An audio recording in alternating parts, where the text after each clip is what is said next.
Right, as I opened the show tonight, restrictions are back for Greater Melbourne after a fifth case of local COVID transmission was confirmed overnight. Now these 4 new cases late this afternoon, bringing the cluster to 9. Contact tracers are scrambling. The outbreak is centred around the city of Whittlesea in Melbourne's north. Questions remain over how the Victorian Health Department, though, listed the wrong supermarket as a COVID exposure site and had to amend that on Friday night. For more on this, I'm joined here in Melbourne by the Deputy Leader of the Opposition in the Legislative Council and Shadow Minister for Health, Victorian Liberal MP, Georgie Crozier. Well, it's not much of a gold standard contact tracing system, is it, Georgie Crozier? It has failed yet again. Peter, this is so devastating for Victorians that yet again we are having these failures in contact tracing. I mean, it's been 14 months and this government still can't get it wrong. How have they got it so wrong yet again? They had to track and trace one man, and as you pointed out, they didn't name the right supermarket, and as a result, we've got this cluster growing. We've got restrictions that are applying to the Greater Melbourne area, over 5 million Victorians, Melburnians. And this is all because of the government's ongoing failures. We've had 3 lockdowns, 14 months, and they still haven't got it right. And there's a real sense of frustration and disappointment. And quite frankly, a lot of people are really flat. They are really flat. Yeah, that was my sense of it today. Fair amount of anger too when I went in and out of retail shops and talked to some restaurateurs. Anger, disappointment, and just no sense that the government can actually turn this around. I think they're almost resigned to the fact that this winter could be as bad as the last.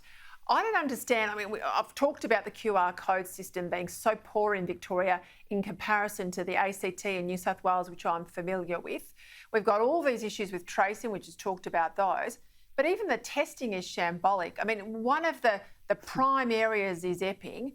The testing facility opened up and then shut down 20 minutes later because it had, reached capacity. Now, James Molino says these new restrictions are all about buying time for contact tracing. Now, I can't understand if they're not testing properly, QR codes don't work, and they're not tracing. What hope do we have, Georgie?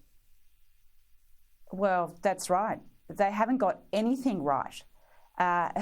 Turning people away, the showgrounds, was after 10 minutes of opening this morning. They're telling people to do the right thing, go and get tested, but they're turning people away. They're not communicating. They're not actually getting the contact tracing right. People have lost faith, Peter. They don't trust this government to get it right because they've got it wrong so many times before. 14 months, 3 lockdowns, all of that devastation that occurred last year with that extended lockdown, with the second lockdown, and they still can't get it right. We had one just recently in February, the 5-day statewide lockdown. They needed to buy time then. They stopped flights coming in. They said they'd got it right, and yet we're seeing it play out yet again. So I think people are angry, they are frustrated, they are disappointed, but worse than that, they have lost confidence in the government to be able to manage this COVID pandemic and this response that is required. And we still have the woman in charge, Lisa Neville, the Police and Justice Minister in charge of hotel quarantine, been on leave for months, still on leave. The Premier, let's hope he's back, men's well, etc., but he's been on leave for months. Victorians, as I say, are headed into winter and I think a lot of trouble. I've got to ask you about the stories out today about these Victorian judges billing taxpayers thousands of dollars. These are judges, Apple Watches, AirPods, business class flights for their other half. The judicial expenses records were obtained by the Australian newspaper using FOI, showing that Supreme Court and County Court judges are living it up on the public purse. There's no other word for it in conferences around the globe. Georgie, these judges earn, Supreme Court judges will start there, $470,000 a year. Taxpayers have just helped one of them buy a new suit. I don't know why we're buying judges a new suit, but we are in Victoria. Now I know how constrained spending is for federal politicians, but clearly not for judges in Victoria. Where's the oversight here? Well, that's right. I mean, this doesn't pass the pub test, Peter. We've got, I know that these Apple Watches and all of these flights were happening pre-shutdown and issues that have arisen last year, but it doesn't seem right. It doesn't pass the pub test, and we've got massive backlogs in our judiciary system. We've had problems with it. There's been so many issues, and to be swanning around the world and having all of these, Apple Watches and the like being given to all these judges, I don't think everyday Victorians who have been doing it tough for a number of years, and now we're really doing it tough with the last year and the budget that was handed down last Thursday, is hitting and will hit every single Victorian, every single family business, and is going to have a massive impact on the recovery in this state. It doesn't seem right that these judges are behaving in this way and being able to obtain these gifts like they have been.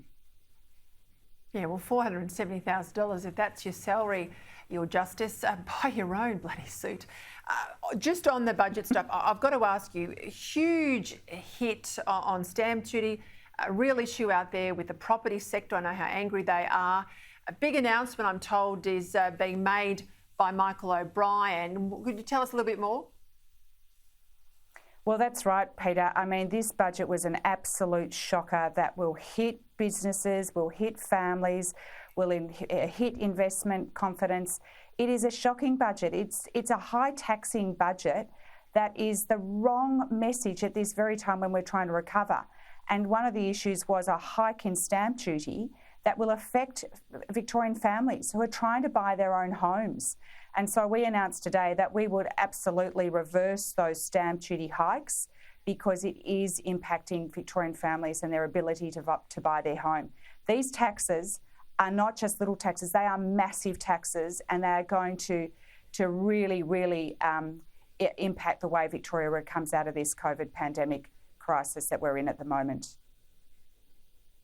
All right, Georgie Crozier, thank you for your time. Appreciate it. Thank you, Peter.